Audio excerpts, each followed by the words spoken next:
Hello all, and welcome to this beer review. It is a little past 8:20 in the PM, and I'm going to dub this the burned out kitchen light review, because my kitchen light burned out. And I think it's like the ballast on like a really old-fashioned like fluorescent light thing, one of those long ones. Um, I don't know how it's going to be replaced. I contacted the property manager and no response, but yeah.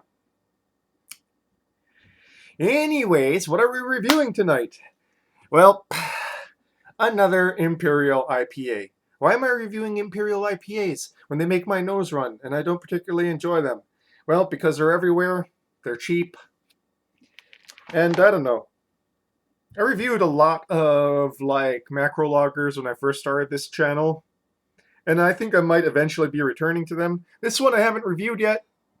Went to a different supermarket today. It's for sale. Figured might as well give it a try. Red Hook Brewery. Pretty much an old brewery, which is like now kind of partially owned by a macro lager, I believe Anheuser-Busch or Anheuser InBev or whatever they're calling themselves now. But it was founded back in 1982, so one of those ones that was originally an OG. So this is 8.6 ABV. This is Big Ballard Imperial IPA. Yeah, sure, you betcha.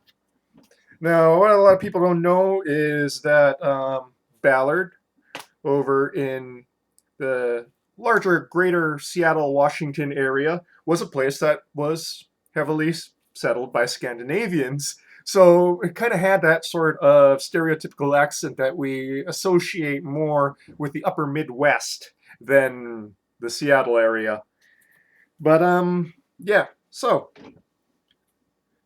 yeah, I guess I'll go and tell that story. So first off, you might notice I changed the review a little bit and gave an update. I accidentally called my dad's friend Randall Ross because I make this mistake often, and this is nowhere near the most embarrassing time I've done it.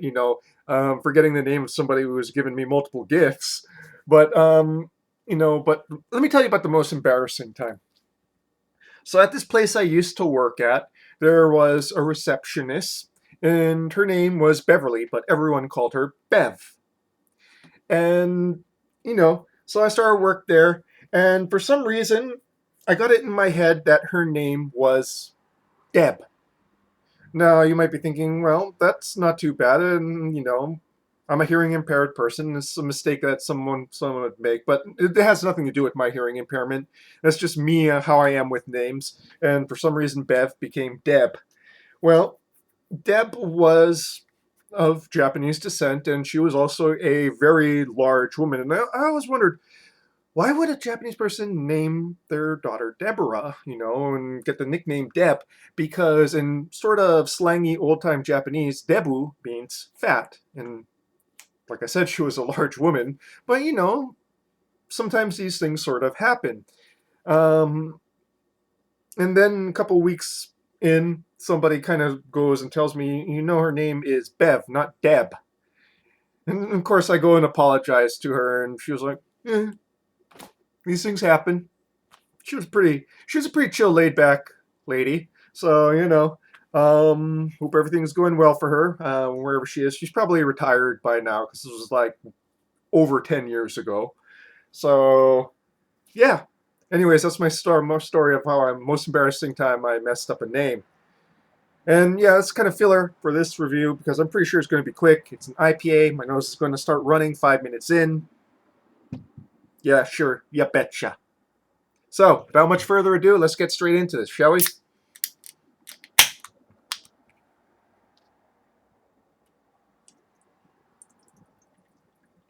No, I forgot to go and check the date on this. Well, I can still go and look.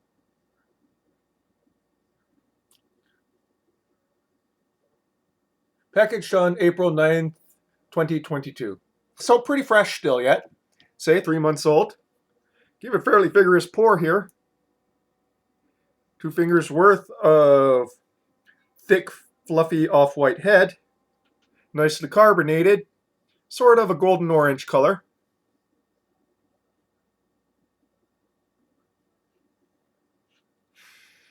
Nose is somewhat muted for some reason. Might be because it's a bit on the cold side. But getting biscuity malts, some notes of toasty caramelized hops, hints of stone fruit.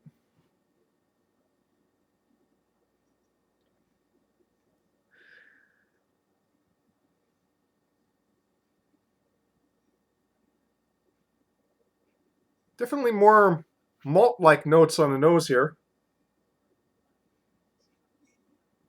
Some hints of pine resin, but more that stone fruit and biscuity caramelized malts. Well, onto the palate now, shall we? Let's go and see if this triggers a runny nose event.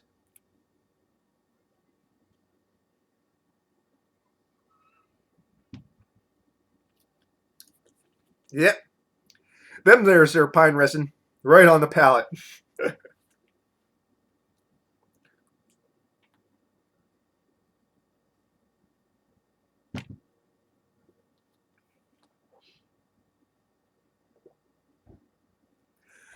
Up front, big, really pine resin like note there.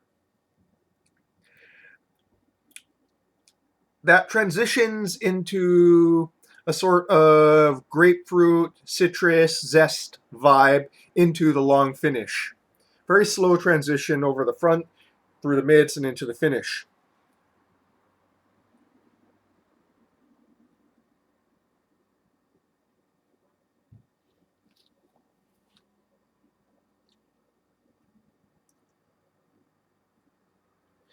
Underneath those strong bittering malts, fairly sweet, very biscuity, somewhat honeyed uh, sweetness to the malts.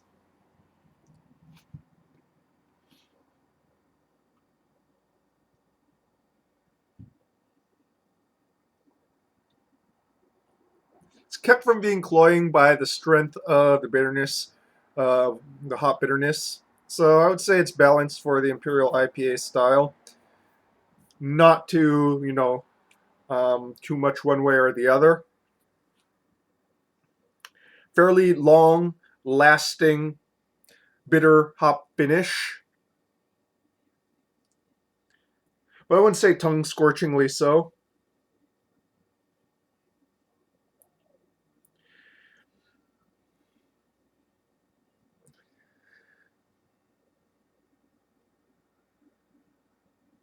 Now that I think about it, the nose is a little bit more like an English style India Pale Ale.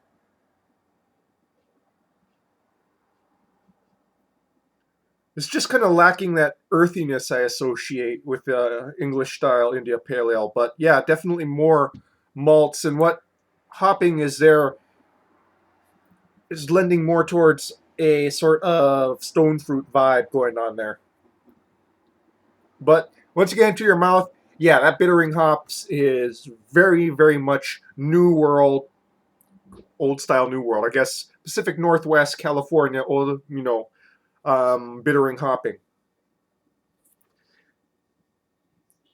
The India Pale Ale style, I mean, that's a thing in and of itself. It's not my favorite style, but man, just in the last since I've been alive, 40 years that craft beer has been around, has went from the traditional English style to like this entire transition. And it's a subject in and of itself that should probably be explored by someone who actually enjoys drinking India Pale Ales. We'll go and do like a vertical of like 4 different bottles, and we'll probably be totally smashed by the end of it.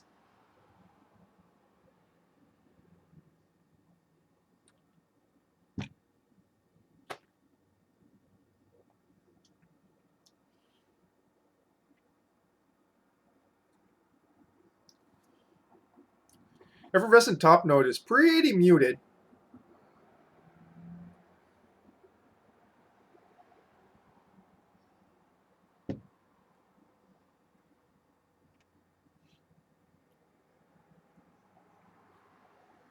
Mostly, while on the palate, the top note is mostly of those sort of kind of toasty caramelized malts, and then followed by a little bit of floral, a little bit floral, a little bit fruity hopping, very, very subtle.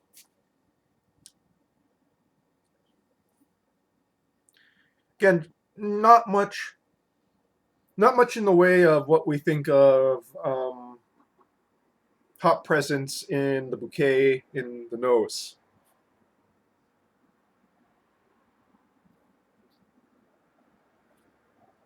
Oh, didn't even notice. There's verbiage here. I should go and read it. In 1981, Red Hook Brewery was born in a converted transmission shop in Ballard, kickstarting the Seattle craft brewing movement. Big Ballard Imperial IPA is a tribute to our original stomping grounds, now the epicenter of Seattle's brewing scene. A longtime Red Hook pub favorite, Big Ballard lives up to its name with a bold, aggressive hop profile, deep golden body, and crisp finish. Can't go and disagree with that, though. I wouldn't say it's a crisp finish. I tend to think that I tend to associate crispness with the sort of cleanness in the finish, and you're never going to really get cleanness in IPA.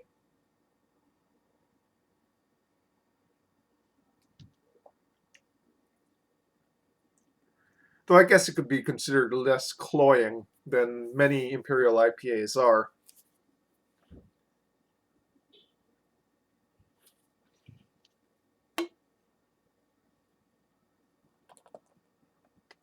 Pour out the rest of this tall boy.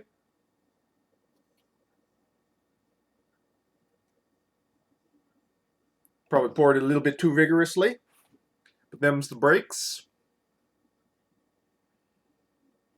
Not really changing much as it warms up, really. And I'm kind of appearing unimpressed, but if this is your jam, I think you might actually like it.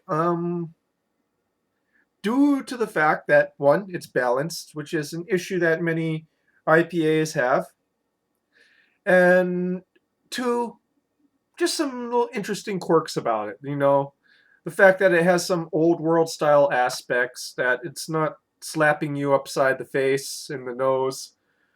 Some people might consider that a flaw. To me, it's like, huh, that's an interesting take. Your mileage may vary.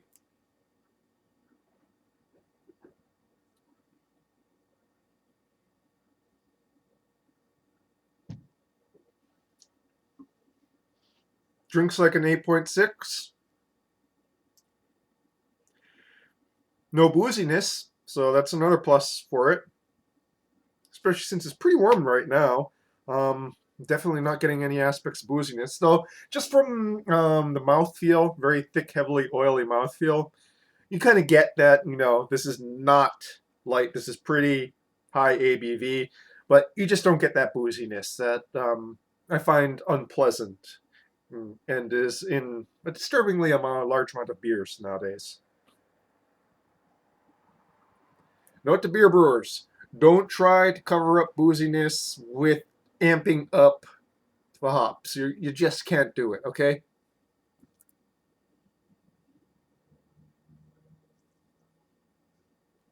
Putz around with the gravity instead.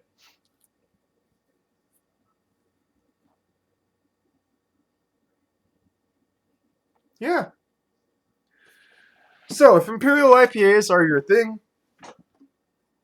honestly, this is one of the less blah ones I've had recently. It doesn't have too many things that really make it wow, but there's some things that are different about it. Overall, it's well made and it's lacking flaws. So, lacking the major flaws of the style. Some might say that the lack of strong hop presence in the nose is a flaw. It still has stuff in the nose. It's just different, more subtle. It's not insubstantial in the nose, I would say. You know what I mean? And it didn't trigger the runny nose effect. So that's a thing in and of itself for me.